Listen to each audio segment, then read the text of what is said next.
and I'd like to call this meeting of the Hartford Charter Revision Commission on Thursday, September 16th to order at 7:02. And we will begin the meeting with the roll call. And so after I call your name, you can just let me know whether or not you're present. James Wolfe is here.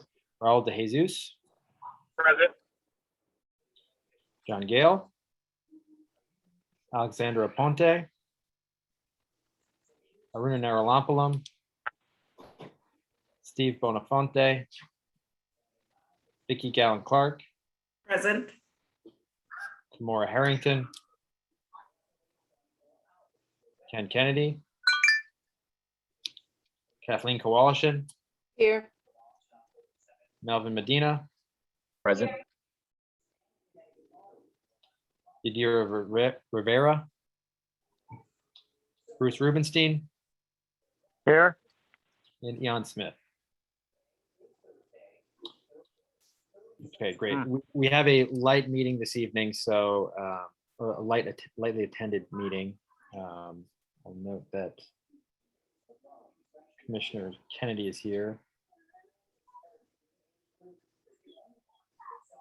So we will move on to, we'll skip over item number 2 for now and move on to item number 3. We may come back to item number 2 to approve the minutes at a later point this evening.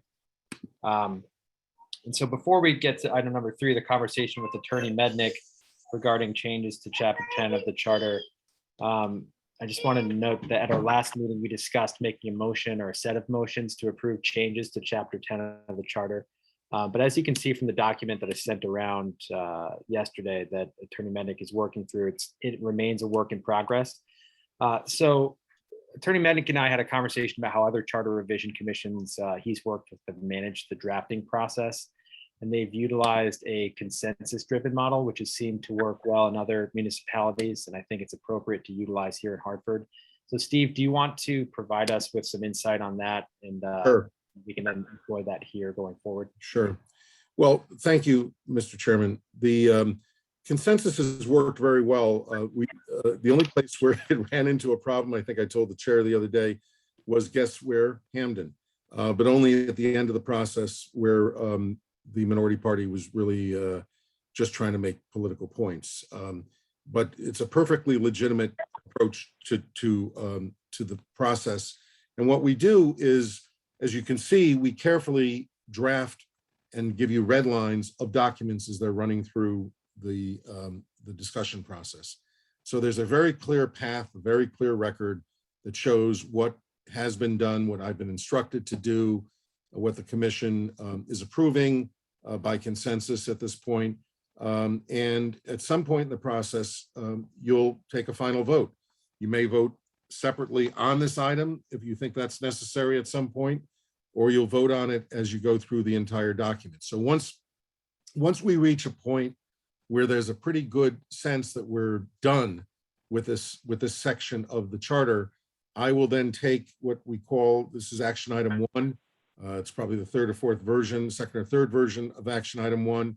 And I will just put the text into the omnibus charter, the complete charter, and you'll then see it again when sometime in April, I bring out the charter, because we then can see what we've assembled, what we've done, and what needs to be done going forward. With this document, I call it a work in progress because I'm hoping tonight we'll be 60, 70, 80% of the way there, maybe 90% of the way there. But one of the other things I will recommend to you is that we send this over to the finance director and have them take a look at what we're doing so that there will be no surprises. If they have legitimate criticisms, we'd have an opportunity to hear the criticism and then make changes accordingly. I'd much rather know where they stand now as we're drafting than have the Corporation Counsel and the finance director come to our May hearing opposing this section because we did things that they thought were totally inane. So that's why I normally urge that we go in the direction of consensus. And a consensus is a record action. It's an action that will be on the record indicating that the body believes that we're headed in the right direction and that the contents that are there are acceptable except we're going to ask Steve to do this. We're going to ask him to do that. The chairman's going to make this call to somebody, whatever it may be, will remain open. So that's why I approach it that way, as opposed to having a series of motions where we have to bring the item up again after it's been approved. Great. Thanks, Steve. Any questions on that from any of the commissioners? Excellent. All right, Steve, thank you for your continued work on this. Do you want to start walking us through this latest draft of Chapter 10? Yeah. Does everybody have it in front of them? Okay, so I need to put on the screen.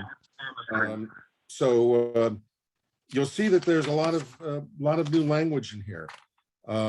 So in section 1, section 1A describes the process in broad terms. It also takes a current section 1A1 currently exists in a different form, and we moved it up here to show that the council can specify by ordinance any additional requirements to effectuate the provisions of the charter. They can't amend the charter, but they can add different provisions. You'll see later on items that you might have in the budget presentation. I threw into the beginning here, I think several people talked about this, the public engagement process, the need to have residents that are encouraged to participate, have really bona fide access to the process. This raises some of the issues that you'll find in the GFOA documents. Section 1B is a general cooperation provision that I've used in different forms and different charters. And all this basically says is that the members of the executive branch will be working with members of the legislative branch and vice versa. Is it really necessary? You wouldn't want to think it is, but it's nice to have a provision in the charter that says to everybody, play nice when you're in the playground and make sure you're courteous to the other people who are using the swings in the playground. And that's basically what that is in more robust terms. Subsection C is just a reiteration of the fiscal year. D talks about the budget being a public document, that it's subject to public inspection, that I've added in here that it should be in other physical places like libraries or schools, and it should be distributed by the mayor, and I believe, online access through community media, websites, dashboards, email chains to community organizations and members of the public who request such information. We didn't talk about dashboards, but they're mentioned here. And my hope is that if somebody reads the charter and sees that dashboards are mentioned, that somebody would actually develop them, because they're great ways of communicating with the public and letting the public see what's going on. We talk about, we'll look at the monthly reports later on.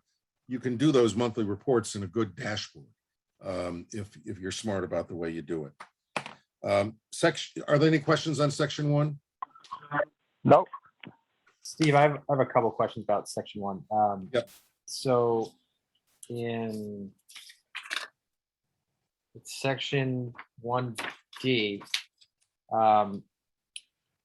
says that change says shall be open to public inspection at other designated public facilities, including libraries and schools. Who does the designating? I suppose if the council wants to designate, they can. If the mayor wants to designate, he can. It's open. So it doesn't specifically say that the mayor or the clerk should do it, but if you want to lodge it responsibility with somebody, that's fine. I did not.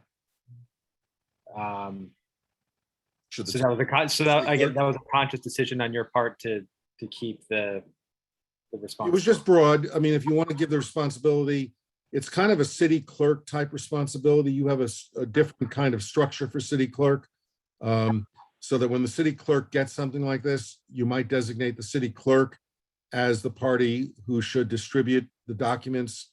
But I don't know if the city clerk has responsibility over the website or over electronic communications for the town. But the physical distribution would be responsibility of the city clerk. And I do have the mayor on the electronic side. Take a look at the last sentence. The mayor is responsible for making sure that information gets out. But the physical, I can easily make it the responsibility of the city clerk.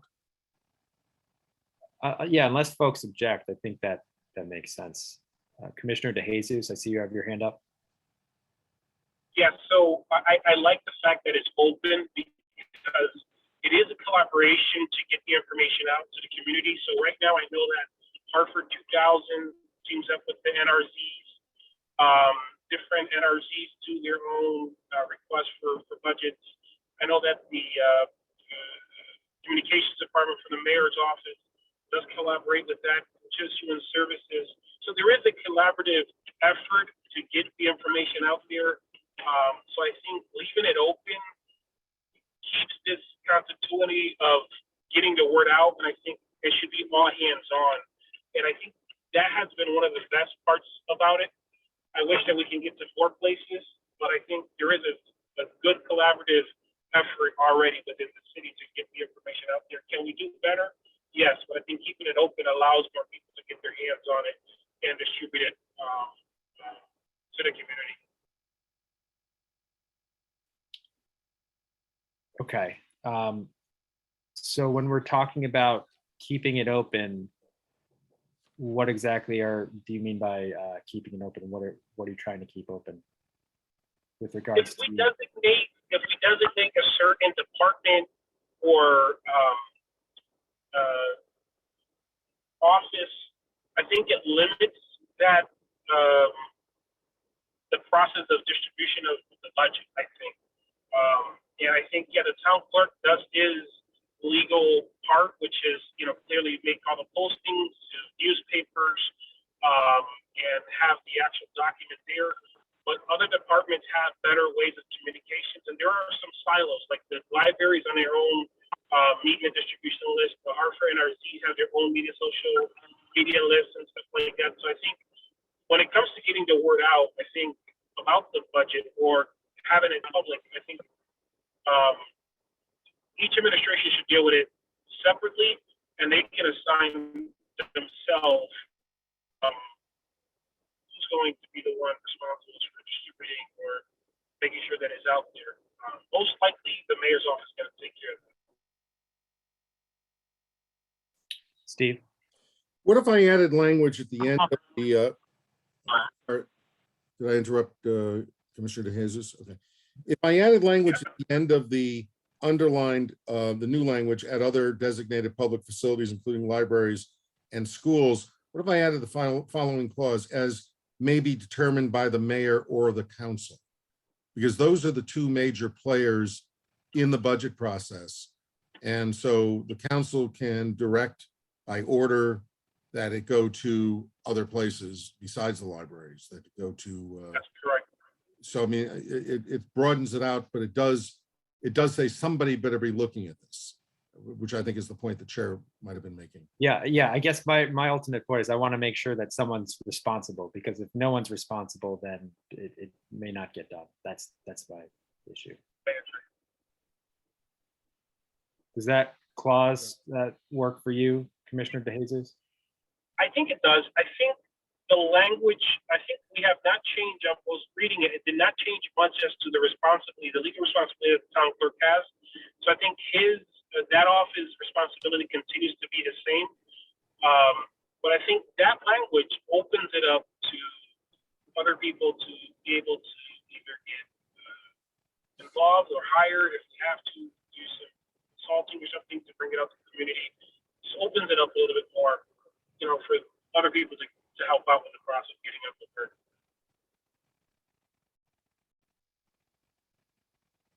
Okay. All right. Any other questions on that first section that I brought up? The second part of this that I wanted to address is it says online through community media. what Mhm. exactly do you mean by community media? Because I was thinking if social media may be more appropriate there. I think that's what I should have had. Okay, all right. Yeah, social media. I did take that from somewhere, but social media makes a lot more sense. Got it. Those were the only comments I had on that section. All right. Anyone else on section 1? Okay, Steve. All right, section 2 is the budget estimates at the beginning of the process.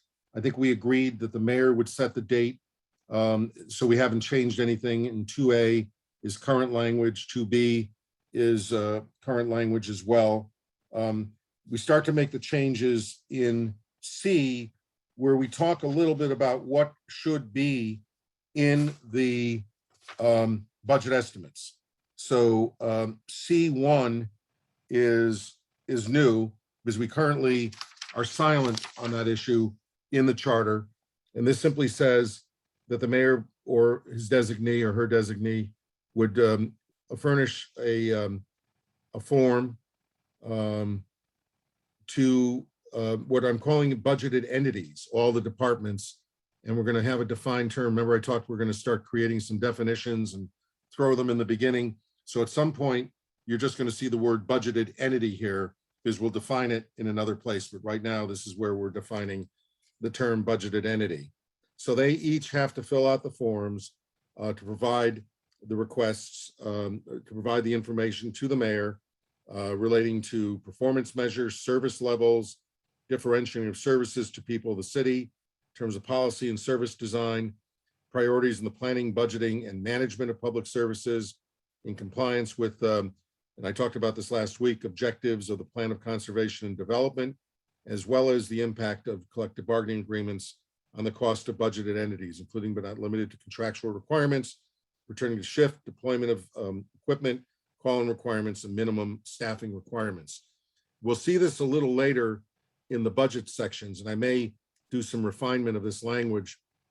But what that is intended to do is it's intended to give members of the council and members of the public a pretty good view of how collective bargaining agreements impact the budget and how much of the budget is controllable by contract.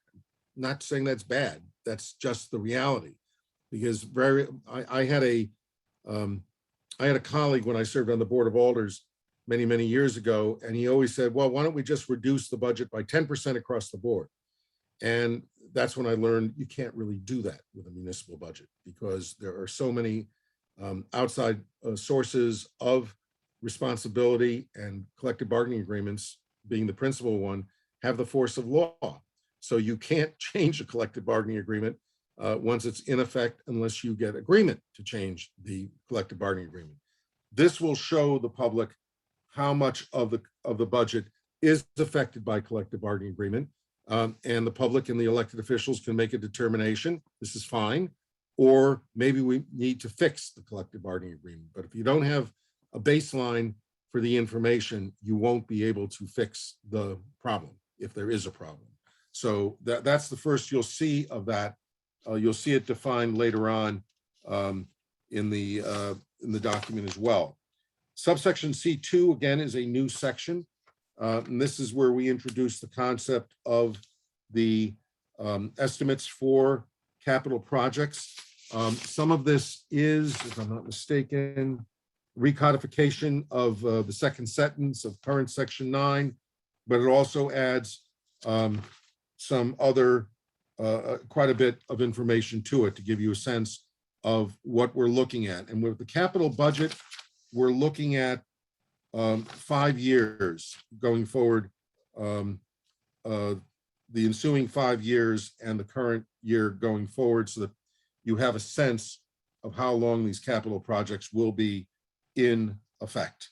And so in Hartford, I believe it's in the charter, I didn't make this up, the Planning and Zoning Commission already plays a role. Remember I said Stamford had that role, but I believe it's also existent in Hartford. So I just basically reiterated that in this section, which was moved from the current capital budget section at the end of the document, at the end of the chapter currently. So are there any questions on section 2? Everybody gets it? Section 3 is we now have submission. This is the one hard date. Now we'll talk about dates at the end of the process here, so that we can maybe tighten it up a little bit more. But I think we agreed last week or 2 weeks ago that the submission of the budget would be concurrent with the mayor's report on the state and condition of the city. That's what it's called in the charter, which is the first meeting of the council in March of each year. So we've established that date in March as the submission date, which actually front loads the council consideration of the budget by over a month. So it's a real substantial add-on for that. So it'll be interesting to see what the mayor has to say and his people about that. It seems to me that they could adjust when they get their estimates in, since we didn't lock in a date on the estimates. If they need an extra month, then start it a month earlier. But I think this was met the consensus view of the commission. Subsection B is the budget message, and it's a recodification, but it also adds a number of items that the mayor should discuss in the budget message. Now, the mayor's speech that he gives to the council doesn't need to be the budget address, but part of it, I'm sure, would be. I assume when the mayor comes and gives his state of the city, that he does talk about where they're going in the current year and in future years. But accompanying that speech should be, at the very least, a written budget message that includes the items that are set forth here. I simply added, the fiscal policy of the city is already in the charter. I said for the ensuing fiscal year, so that we know what it is going forward if there are any changes. We in 2, again, we addressed the issue of major fiscal and programmatic proposed changes from the current fiscal year. We asked the mayor to explain budget expenditures and revenues and compare them to the current year with an explanation of why there are changes between those years. And that's a very simple matter, that the federal government didn't provide us with the same money this year as they did last year. The state gave us more money, usually less money, whatever it is, that will probably be the nature of those things. I think we added the debt service. I don't think that was part of the current charter. Nope. So that's new, to have a statement regarding the maturity date and interest payable on bonds. In that, you'll also see this later on in the budget. An explanation of the assumptions that have gone into any accounts in the budget. And so sometimes local legislators find out about assumptions when they ask a question, which means if they don't ask a question, then items are getting approved that were based on assumptions as opposed to fact. So this one specifically says that a mayor should lay out assumptions that go into any of the financial forecasts in the budget.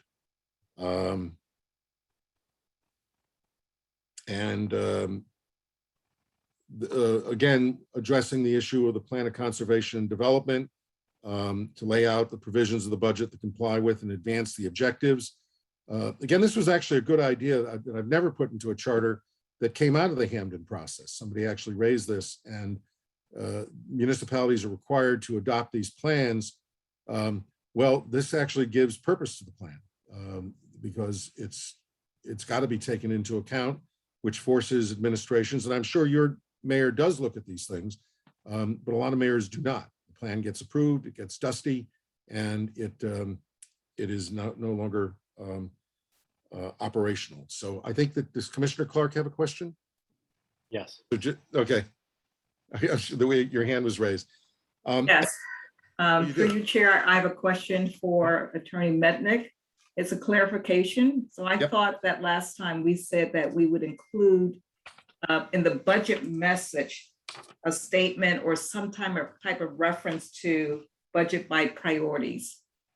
Oh, I think I do remember that. I do have it. I don't have it in the message, but I do think I address priorities. I know I do, in the contents, of the budget, but we can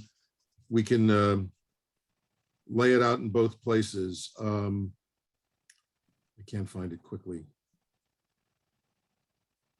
I believe that would be a great way to start Oh, off, I to do lay have the it, yeah. foundation to how Yes. budget items were actually derived, and really to share with the public, with the residents, that information.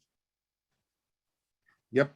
I do have in, we'll get to it in a moment, but I just want to make a note so I can, so D8.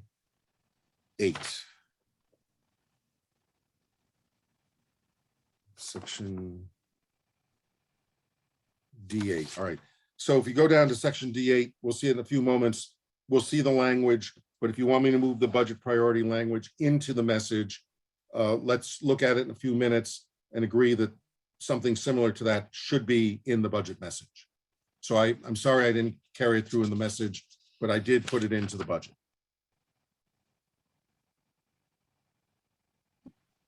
Okay.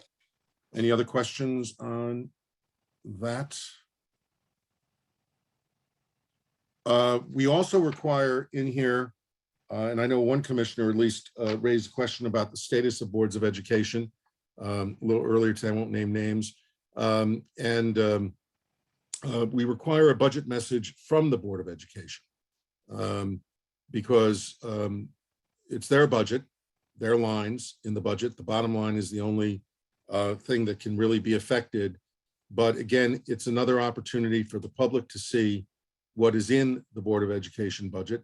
And under state law, and under case law, they're required to meet the administrative requirements of budgeting, which means while we can't change their lines, the city is entitled to know what's in their lines and have that submitted to them. And if we wanted to get periodic reports on how they're spending their money, you can do that too.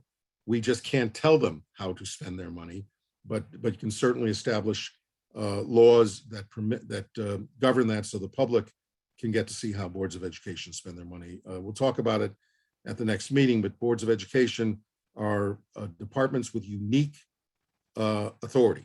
They're different than other departments, but they're a department of the city, and we'll have that chat as we move forward. But that's the reason I added C, so that it would accompany when they send their budget to the mayor, becomes part of the mayor's budget, there will be a budget message from the Board of Education. And I think I do put language in here. It's got to be presented in the same manner as the budget message of the mayor.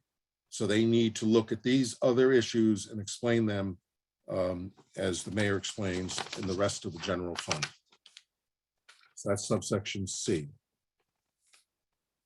Then we get to the contents of the budget, which are pretty basic. And I've made some changes in here. And one of the other things that I thought about after I wrote it, I put in here that things need to be in parallel columns.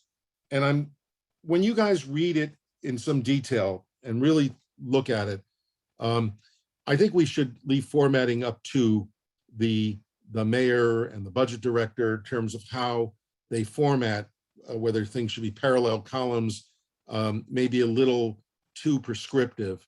And I didn't change it before I sent it to you, but you may think it's fine to at least give them that direction. But the real issue is what's in the budget.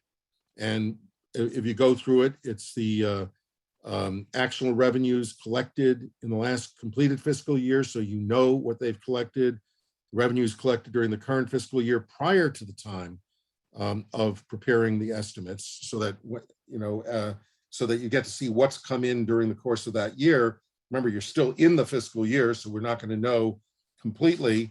And then approved revenues for the current fiscal year. So you get to see what's come in. Are we on track to hit the revenues that we projected for the current fiscal year? And then an estimated revenues that would be collected, so that are still outstanding. And then the average annual income from each source for the past 5 years, setting the recurring and non-recurring revenues. The idea of this provision is to have a historical look back to see how departments compare to what has been going on for 5 years. Are there blips? And why are there blips? And are those predictors of problems we're going to have in the future? If a department's been growing by 12% every year, then you have a sense of where they're going to go in the next 5 years, and you could do some planning. And so it's probably a useful tool. The budget director may say, why 5 years? Could it be 3 years? Could it be 4 years? I'll leave that up to you guys to wrangle with if that becomes an issue to discuss. And again, I reiterate that in the budget, in a footnote somewhere in the budget, the mayor needs to lay out the assumptions upon which estimates are based. I think that's an important element of the budget. Then the next thing is general cash surplus at the end of the fiscal year, or deficit to be made up by appropriation. Is there a shortfall? How are we going to do it? Do we have to raise the taxes to do it? So the objective is to get a statement in the budget regarding what the expectation is for the year ahead. So that's the revenue side. Then on the expenditure side, again, it would be the actual expenditures for the department for the last completed year, and again, the fiscal year prior to the time of the estimates, and the proposed fiscal year, and the proposed expenditures for debt service requirements for the ensuing fiscal year, including a schedule of maturity of bonds, for the duration of the, whoops, where am I here? 1 second.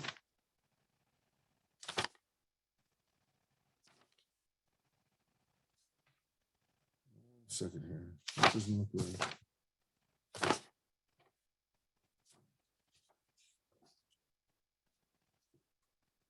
Yeah, this is it. Okay, this is okay. Yeah. Yeah, so it'd be the debt service. That's why the capital, I was hoping that I didn't have the page in the wrong place for capital. The reason this is here is that you do expenditures in your budget that deal with capital projects. Item 5 is relatively unchanged, although I did put levies for the last 5 completed years to parallel the other 5-year requirement. And then item 7, so let's talk about this for a second. This is the section that deals with the contractual provisions under CBAs and other side agreements relating to CBAs. I don't think Hartford, based on my knowledge, has a huge side agreement problem. There are other communities where a lot of side agreements are entered into that mayors either don't go to the council with. They probably should under MIRA, but some of them don't. They don't think it's necessarily a contract addendum, although it has contractual impact. And the idea here is to differentiate between base wages and compensation versus additional levels of premium or bonus compensation based on delineated by category within each of the budgeted entities, showing the provisions of the applicable agreement. So section so-and-so of this agreement is the reason you have this item in the budget. And so the mayor, following consultation with the director of finance, and we may ask them if that's the right person for the mayor to talk to. I think it is, shall propose standards to effectuate the provisions of the subsection to establish innumerable categories of compensation. Innumerable because I don't know precisely how many. And we don't know how many because you can have an innumerable number. And so we want the mayor and the finance director working with the council to create an ordinance that would establish the categories that will give everybody a real good picture of what it is they're looking for. And I explain what those things are. And they're not limited to these things. Shift differentials, those are things that have impact. Weekend, holiday, and seasonal payment requirements. Standby and call-in requirements. Overtime, certified skill differentials and allocations. Minimum equipment and personnel workforce requirements, normally called minimum manning. I call it minimum personnel in a more modern way. And so the idea is to lay those things out so that everybody can understand why the budget works the way the budget works, and where the source is, that it's from a contract, and presumably those contracts are negotiated in a way that meets public service, but they're not directly related to public service, and it's important to understand that. And so then there's a transition provision, and you may think I'm very aggressive in it, but I would hope that I've said basically that within 30 days of the effective date of this provision of the charter, so if this is approved at the next November election, then in early December of next year, the mayor should submit an ordinance to the Common Council for the council's approval, and the council should have it done in fashion so that the mayor can put the information into the budget that will, the first budget message following the effective date. So for March of 2023, we'd want to have this ordinance in place in advance of that so that the mayor can then include that information in the budget. And so the hope would be that the mayor would work very closely with the council, hopefully anticipating the adoption of this, and have something ready to go sometime after approval of this provision next November. Item number 8 is what Commissioner Gallen-Clark was talking about, and I hope it states it well, that the budget also needs to state the proposed goals, objectives, and policy priorities of the city expenditures, including but not limited to objectives and plan of the plan of conservation, current operations, detailed by organization, unit, and program purpose, and the method of financing such expenditures. Are we okay with that? I'm okay with that section. I believe that in the opening remarks and that budget message, there should be some kind of, the mayor should allude to the fact that it was based upon priorities, which will be actually talked about in detail at a later time. I really believe that that is important, just from looking at the materials that you've been sending regarding best practices and how do you lay a foundation of confidence from a resident standpoint. Yeah, I just want to make sure, yeah, I'm planning on doing that. I just want to make sure you're okay with the way it's articulated here. I will flip it into the budget message section as well. It'll be. Thank you. All right. The next section is a section I put into the Waterbury Charter years ago. There's a section that's darkened out here because the organization that I had as an organization that raised this kind of comparative data, CPEC, is gone, doesn't exist anymore. So CCM is the only organization. I am checking with OPM to see whether OPM has this information.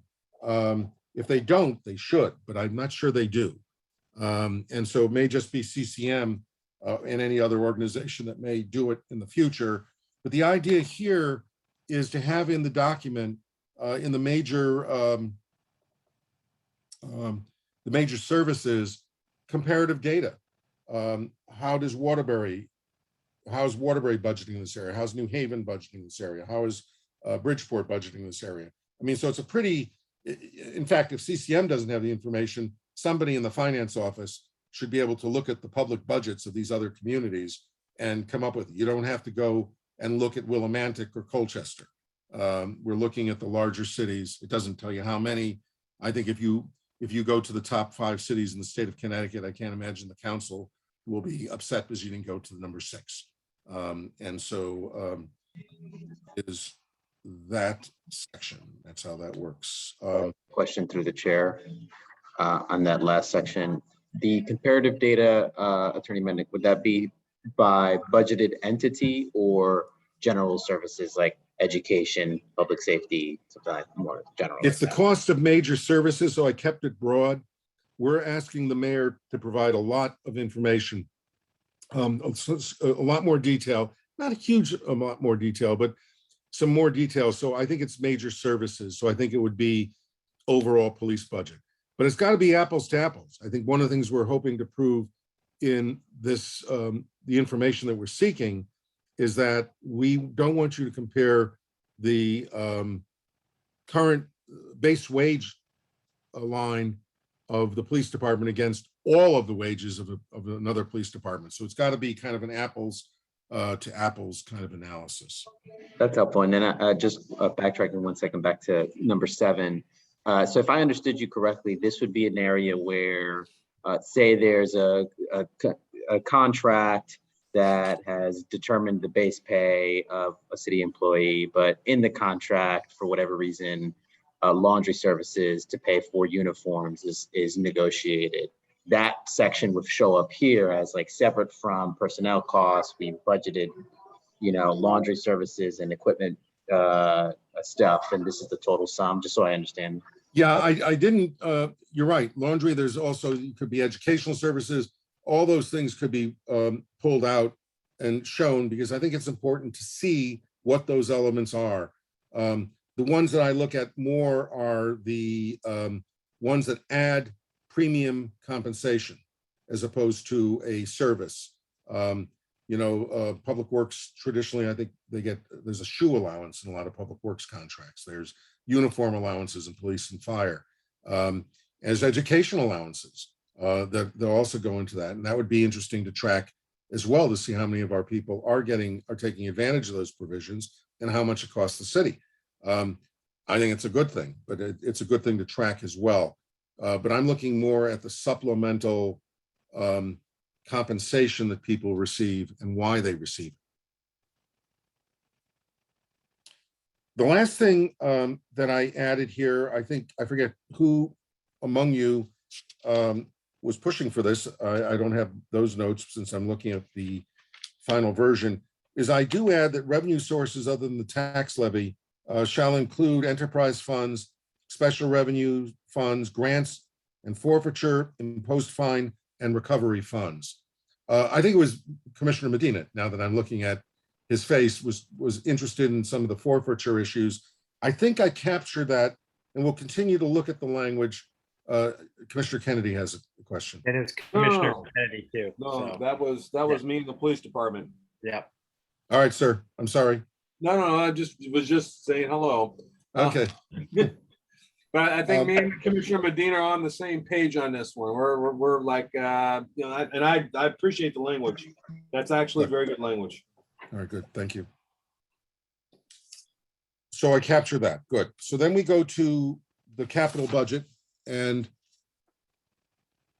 most of this is new. Some of the baseline language is from the ordinance and from the charter. You had a capital budget language in section 9 that was a thick paragraph, and I broke it down. And so you'll see some of the elements of that here. But the new portions of the capital budget, I do talk about, it currently talks about programs to be undertaken, but it should also say, and the continuing projects, so that the budget includes everything that is being funded and shows new ones and shows the ones that are in the field, because you get to see those things anyhow. Subsection 2, I didn't make any changes to. It's the annual levy language. I would be curious to know whether the finance department feels that's a comfortable number, that you can't you may levy a tax of not more than 2 mills to be assessed regarding the capital improvement fund. No one's talked about that. I don't know, Commissioner Kennedy, you have any experience with that number? Oh, he's not there. The offsetting reimbursements is, I think, new language to show on any capital project what other sources of funding there are for the projects, whether they're federal or state grants for the program. 4 is current language. 5 is comparative language, another requirement for comparative language that could be supplemented by ordinance, and a status report summarizing previously approved capital projects, those that have been completed, and the balance of any unexpended bond funds available, with recommendations for either redemption or other projects that could use those funds.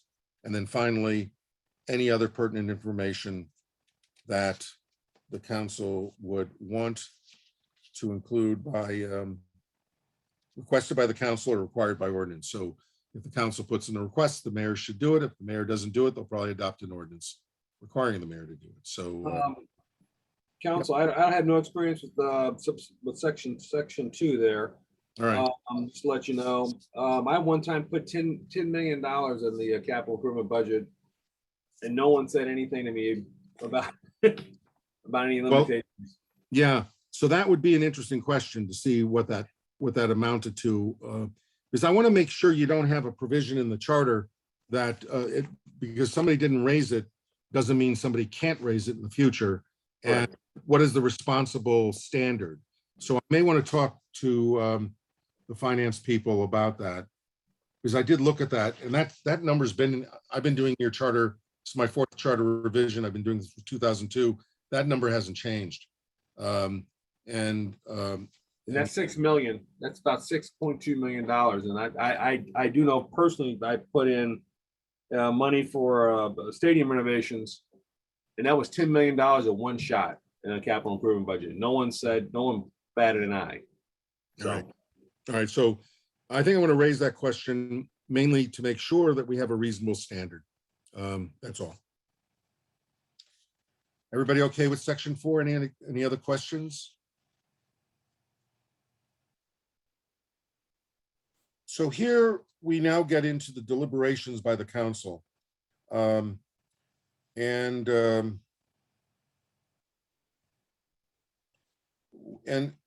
we start with, let me just see something here. Hold on one second.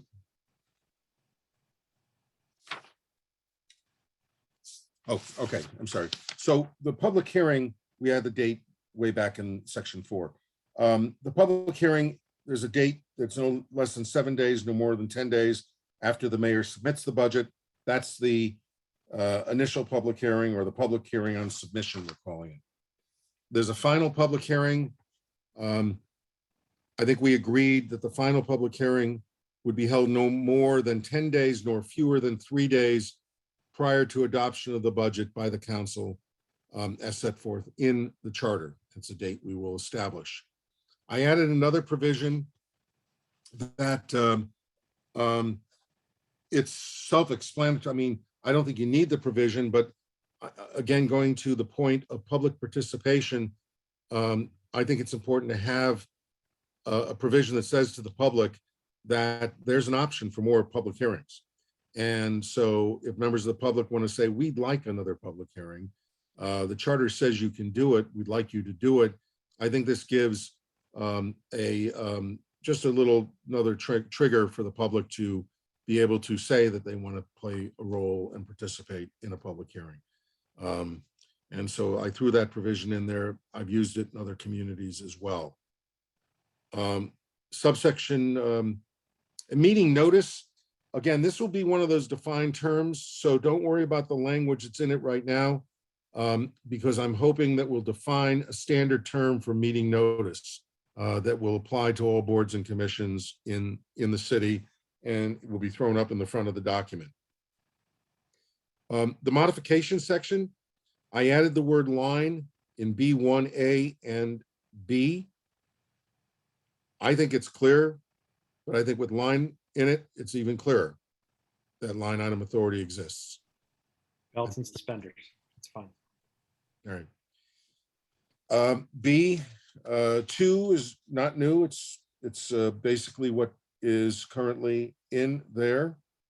And now we get to C, which is the first of the dates that we have to at some point establish. Well, let's pass over it now and get to the end of the process, because I think the way we're going to establish the dates is to work back from the final approval date, and try to figure out how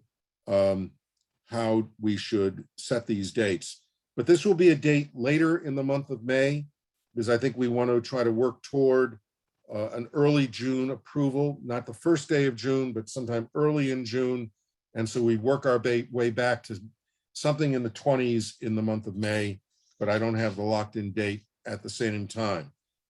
We repeat the standard that the budget that is approved by the council has to be available for public inspection as set forth in the charter in the section we talked about earlier. That at this time they approve the appropriation and tax levy ordinance. And there's a typo, just noticed, in that section. And the establishment of the tax levy, that's all current language. The establishment of the capital improvement fund levy, that's current language. And then we have new language where we basically say that once we approve it, and it's not a town budget, once we approve it, it will be submitted to the mayor by the clerk within 5 days after council action, but not later than whatever day it is we establish. Do we need 5 days for it to go? I don't know if Commissioner Kennedy is here. When we approve the budget, how difficult is it to take the budget you approve and then submit it to the mayor? Is there a time frame that makes more sense? Is 5 days too much?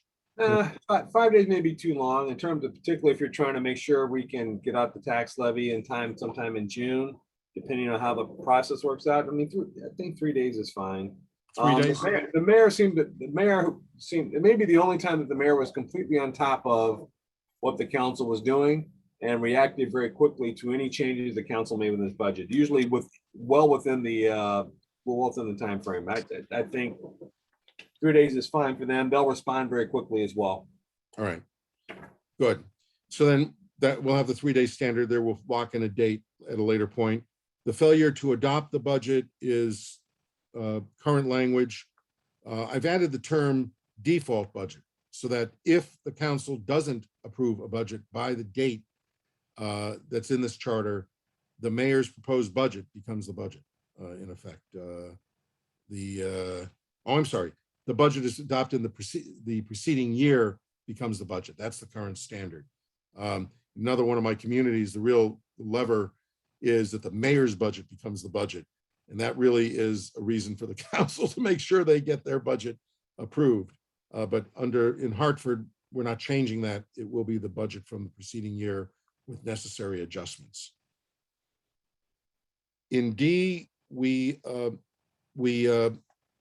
give the mayor 3 business days to make a decision to approve, veto, or fail to act. If he fails to act, the budget goes into effect. If the mayor vetoes, it comes back to the council, and the council has to act by the date that we establish as the final date.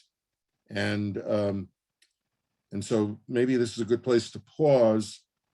Are there any questions? And then we could talk about those dates, but are there any questions about any of the content up to this point?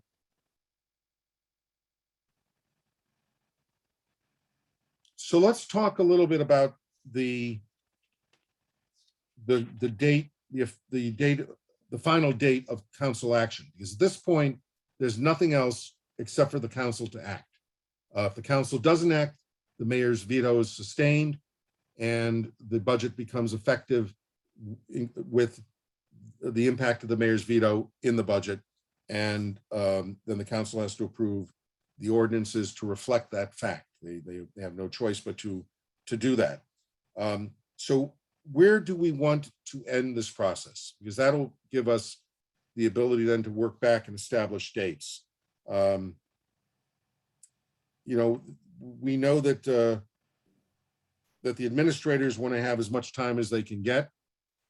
We know that in Waterbury, there's a standard, the second business day following the first Wednesday after the first Monday in June, which I'd like to say I wrote that. I reiterated it. It was a historic language in Waterbury, but it seems to work for them.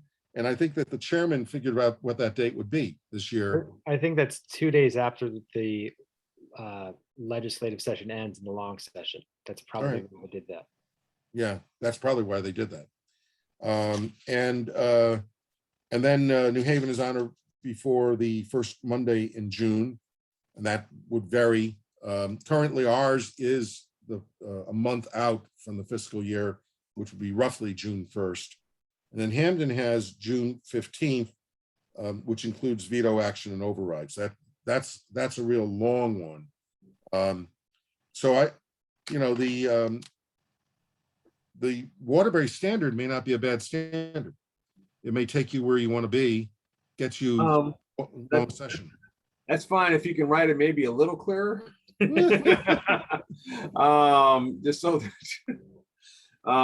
we don't need to have people who are experts on dates. I mean, you know, sometimes the expertise can get you a lot of influence on council.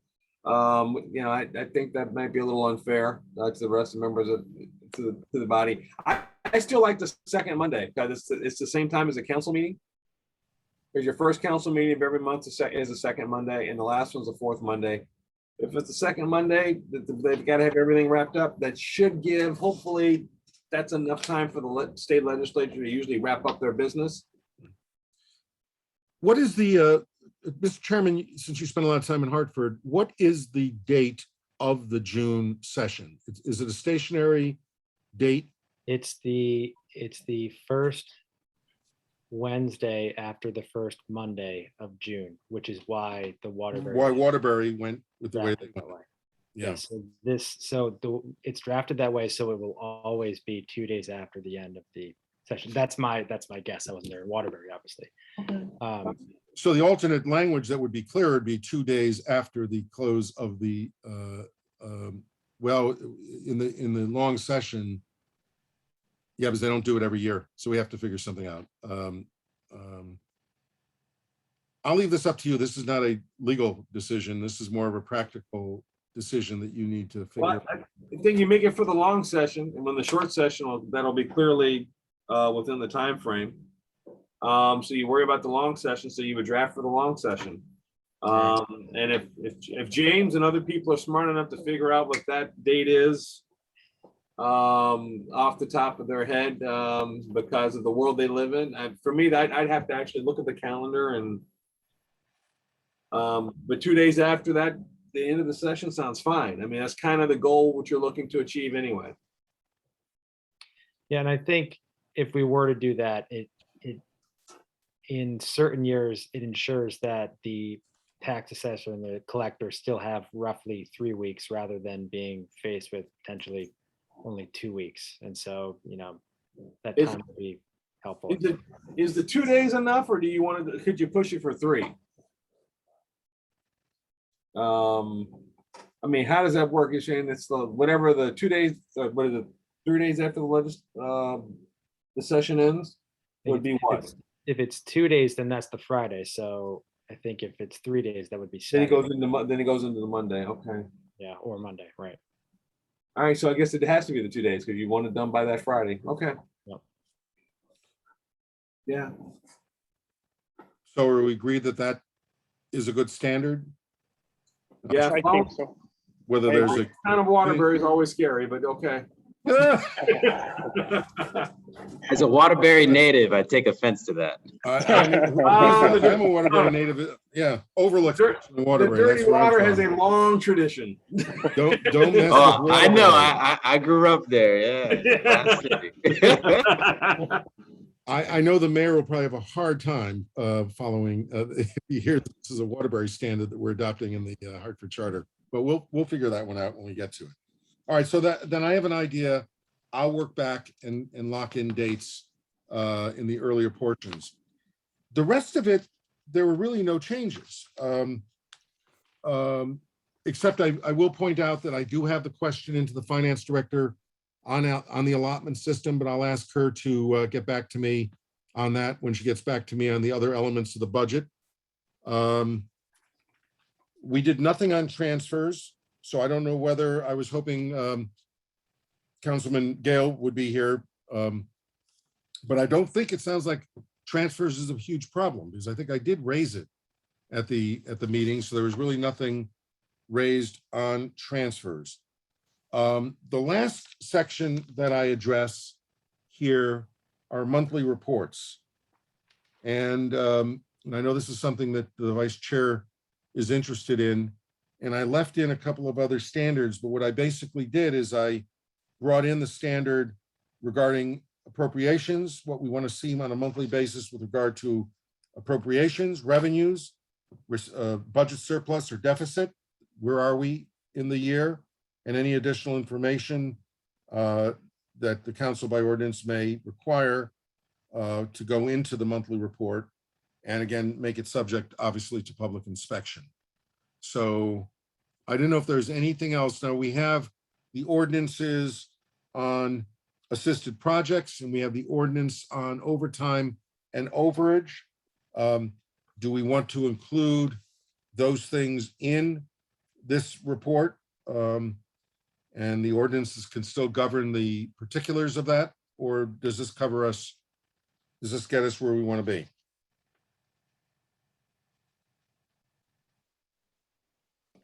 I'm fine with the proposal. I don't know how other folks feel. All right. Sounds What the great. vice chair, this is something he was, Sounds good. okay, good. Great. So the last thing I want to say to all of you, especially since we're moving on a consensus basis, is please read this. And I know inviting the commissioner, it's made up of a lot of lawyers, could be a real bane on my existence, but I really beg you to read the language, to make sure that we've got it right, to make sure that I got it right, and to make sure that we're doing exactly what you want to get done.